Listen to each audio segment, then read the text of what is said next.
An emotion is a motivational state, and it can be plotted on a three-dimensional axis. There is level of arousal, there is approach withdrawal, and there is reward punishment, which is the motivational aspect of emotion. And on that three-dimensional grid, all human emotion can be plotted. But the most important one I want to focus on right now is the motivational dimension. Because if emotions are motivations, and you can self-regulate your emotions using your frontal lobe, you can self-regulate your motivation. So that the frontolimbic circuit is the source of self-motivation. This is where you are able to motivate yourself in the absence of consequences. This is where you think about those goals, and in thinking about them, it actually motivates you. It actually creates a positive, motivational mood state.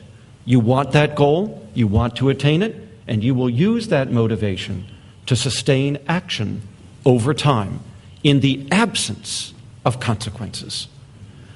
Humans are the only species that can sustain behavior for more than seconds to a minute in the absence of a consequence.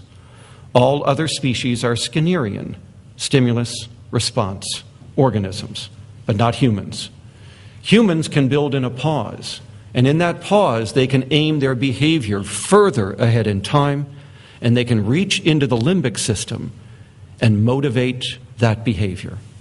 This is the source of drive, persistence, willpower, stick-to-itiveness, the ability to chart a course and to dog it to death.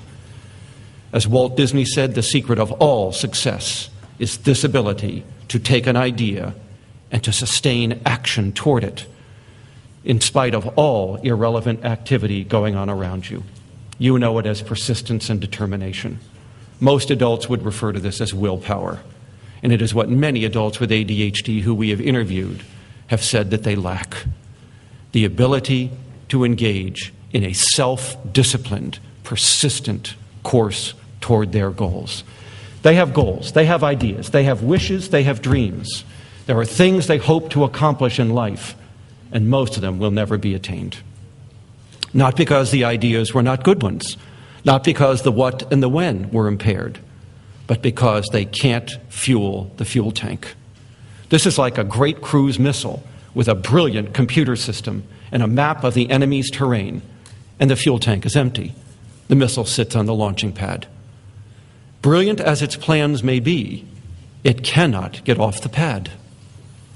You need self-motivation for all future-directed behavior.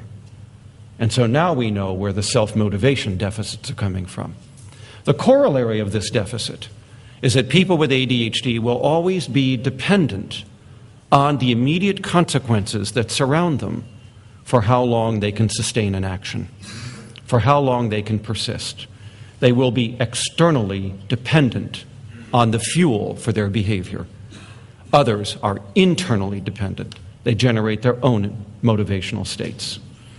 So now you know why it is so hard to sustain action toward a goal, because part of the deficit is motivational. ADHD is MDD, motivation deficit disorder, in part.